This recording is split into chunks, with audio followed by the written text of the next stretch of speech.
Hello, everyone, and welcome to the program. I'm Shehu in Lagos. Let's get started, everyone, shall we?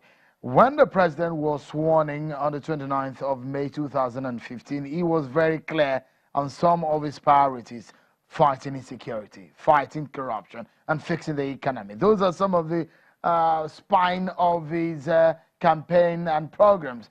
On the anti-corruption war, perhaps no one knows how far President Buhari was willing to go. Let me remind you of some of the things that he said before he got into office, during campaign, and on the day of his inauguration as President of the Federal Republic of Nigeria. Take a listen. I belong to everybody, and I belong to nobody. Our main problem is a vicious cycle of insecurity, lack of job, and corruption. The APC is determined to break this vicious cycle. Corruption in Nigeria has virtually been developed into a culture.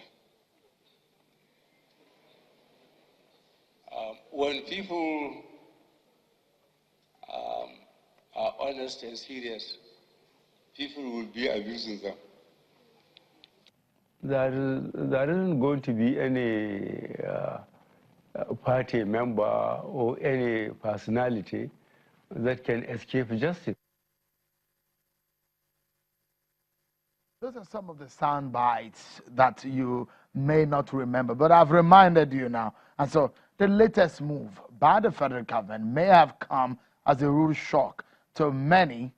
Well, no fewer than 50 high-profile Nigerians have been placed on a travel restriction by the federal government of Nigeria. The individuals are on the watch list of the Immigration Service and other security agencies, pending the determination of their cases in court. Their travel restriction is contained in a statement from the presidency asking the Attorney General of the Federation and the Ministry of Justice to immediately begin the full implementation of the Executive Order 6 following its judicial affirmation last Friday. According to the statement, the financial transactions of these persons of interest are being monitored by the relevant agencies to ensure that the assets are not tampered with and such persons do not interfere with ongoing investigation and litigation processes. Meanwhile, there have been series of reactions trailing the move by the federal government. The opposition PDP has reacted. They are rejecting the travel ban. The PDP says the measure is illegal and an attempt by the Buhari administration to force what it describes as full-blown fascism on Nigeria. In a statement, the PDP's National Publicity Secretary, Kola Ologbondiyan, says, in part, and I quote, "This draconian step is clearly targeted at members of the opposition parties, perceived political enemies of President Muhammadu Buhari, where many Nigerians, including members of the business community, religious leaders, former political leaders, and traditional rulers who are perceived to be averse to President Buhari's re-election bid." End of quote. Some of those statements you can find there on your screen. Let's get some legal perspectives to this matter and also hear from the presidency on details. As a lot of Nigerians still don't get clarity of what this all means altogether. We have the benefit of the experience of a senior advocate of Nigeria, Chief Robert Clark, in our Lagos studio right here with me. Thank you so much for coming on the program. It's always my pleasure. And we have from our Abuja studio, Senior Special Assistant to the President of Media and Publicity, Madam Garba Shehu. Thank you so much, Mr. Shehu, for your time on the program. Perhaps let's get your first shot on the program tonight. Is the fact that this travel restriction, which comes by the way of the court judgment on the executive order, which says you can go ahead, well, but with some caveat.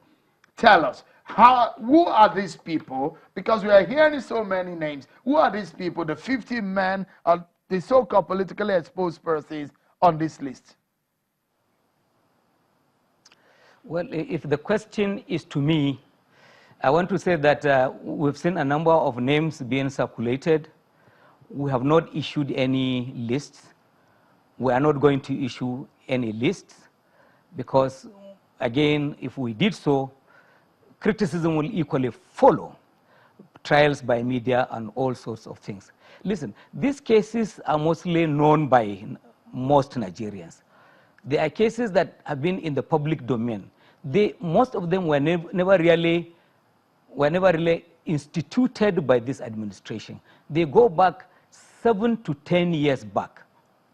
The worry then is they're not making progress, and the administration wants to move very quickly with these cases so that they're brought to conclusion. So can you confirm to us, though, since you say that you will not be releasing any list and you will not be making further releases on the names of these people, but you made mention of the ones that we are seeing in the public domain. Are those true?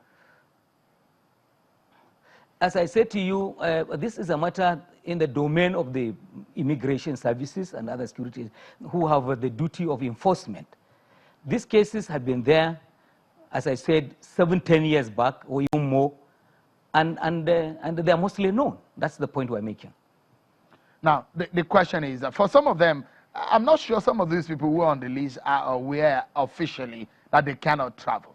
Perhaps some of them are even out of the country, but some of them are planning to come back to the country, or some of them are even in the middle of the political activities in the country at the moment.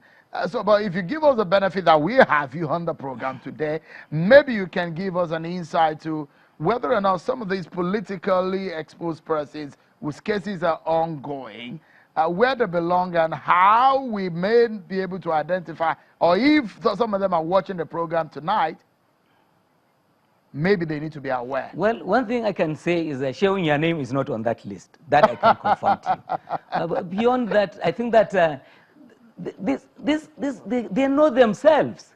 And if in doubt, they can check with the immigration.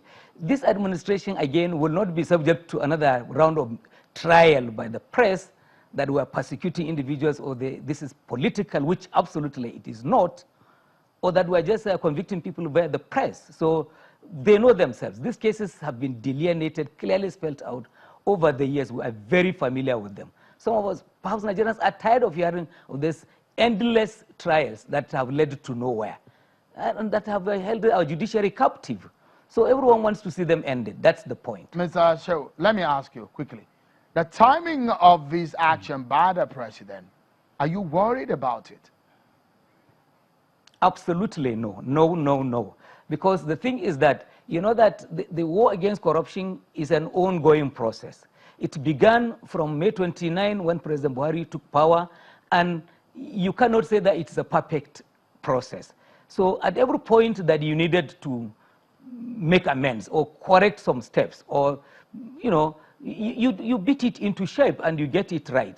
As it is now, as we keep saying, everyone is complaining. The judiciary wants to move forward. But the legal acrobatics, people are using illegally acquired money and property, and they're using this to compromise investigation. They're using it to sometimes compromise prosecution, and they're making it very difficult for our courts to function.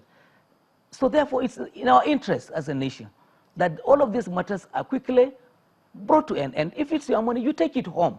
If it is not, you return it to the treasury.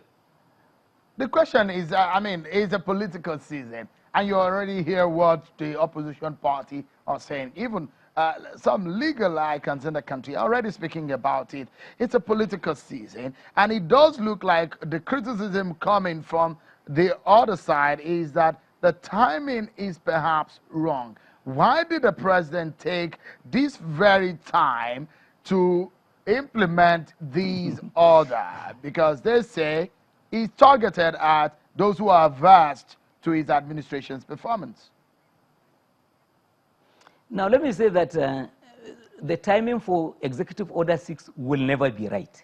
Because from day one, when President Buhari began this war against corruption, they have said it all the time, that it's a war of persecution against opposition. They will never get tired of saying this. And thank God, God is exposing the PDP at this time. That I think they are making the whole thing appear very clear to Nigerians that this is a battle between black and white, between good and evil, between corruption and... So by owning the thing and saying that it's against us, we PDP, that's right. It says a story there. So therefore, they are a party of corruption. Wish them good luck. But this administration, President Buhari, will not give up on the war against corruption. He is not going to let up.